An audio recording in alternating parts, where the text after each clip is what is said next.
இது வெட்டி தீ காமிக்கிறேன் எப்படி போறது? அதுவும் அங்க பாரு, அங்க ஒரு புதத்துதா, இங்க ஒரு புதத்துதா. அது உனக்கு, இது எனக்கு. நீ அங்க போ, நான் இங்க போறேன். அறிவு சொல்ல மாதிரி பேசாதம்மா. அதான் இப்பெல்லாம் வீட்டுக்கு வீடு கழி வச்சுட்டு சொன்னது கழிவெல்லாம் கட்டி கொடுத்துருக்காங்கல்ல, அங்க போலாம்ல. மாப்பிள்ள அதெல்லாம் நான் எப்பயும் ஸ்டோர் ரூமா மாத்திட்டேன்டா. பாவீங்களா, கவர்மெண்ட் கழிவறை கட்டி கொடுத்தா ஸ்டோர் மாத்துறீங்களா? மாப்பிள்ள நாங்களாம் இங்கதான்டா போவோம். இதோட ஃப்ரீயா நல்லா இருக்கும்டா. இங்க போனா உங்களுக்கு நிறைய நோயெல்லாம் வரும். இந்த செருப்பு என்னென்ன கருவெல்லாம் நீங்க போறேன்ற மாப்பிள்ள எனக்கு அஜய் இப்ப பேசுற நேரம் இல்ல. நான் போறேன், நீ போ. எங்கன்னா நான் போறேன். பாக்க போறேன். பாக்கலாம். என்ன சொன்னாங்க? பாத்தீங்களா, மாப்பிள்ள எவ்வளவு சொல்லியோ மாமா அவரோட பேச்ச கேட்கவே இல்ல. இதுக்கப்புறம் மாமா எவ்வளவு அவதி பண்றாரு பாக்கலாமா? 2 வாரங்கள் கழித்து மருத்துவமனையில் இங்கதான் அட்மிட் பண்ணிருக்காங்க. எத்தனாவது வார்டு? 35வது வார்டு. ஹாஸ்பிட்டல் இது, இங்க இப்படிலாம் கட்டக்கூடாது. பொறுமையா பேசணும். நீங்க நினைக்கிற மாதிரிலாம் எதுவும் இல்ல.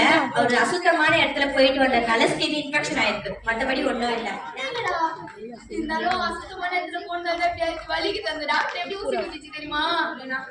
நம்ம வீட்டுக்கு போலாம். நீ சொன்ன பத்தி நான் பேர் கேட்டு இருக்கணும். சரி இரு, வரேன், வா போலாம். ஆமா மாப்பிள்ள, நான் வேற நீ சொல்ற பேசுற கேக்குற சொல்லிட்டேன். இப்ப நான் கழிவறை யூஸ் பண்ணணும் தானே? எனக்கு எப்படி யூஸ் பண்ண தெரியாது.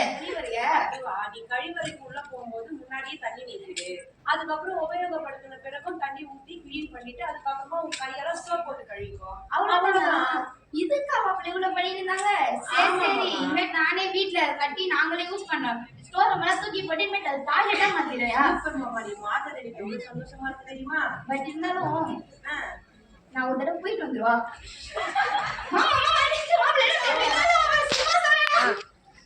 இப்ப கேட்ட மாதிரி மாப்பிள்ளையோட பேச்சு கேட்டிருந்தா அவருக்கு நோயும் வந்திருக்காது, மருத்துவ செலவும் இருந்திருக்காது.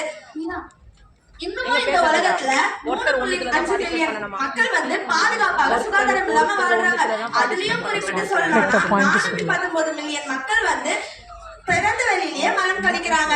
இதனால நாங்க என்ன சொல்ல வரோம்னா, நாங்க சொல்றது இந்த காதுல வாங்கிட்டு இந்த காதுல விட்டுறாங்க. உங்களுக்கு தெரிஞ்சவங்ககிட்ட மாமா மாதிரி நீங்க போய் மாமா மாதிரி இருக்கிறவங்ககிட்ட மாப்பிள்ள மாதிரி நீங்க போய் அறிவுரை சொல்லுங்க மக்களே. பாட்டோட நாங்க பாட்டோடயே போறோம். கதை கேளு, கதை கேளு.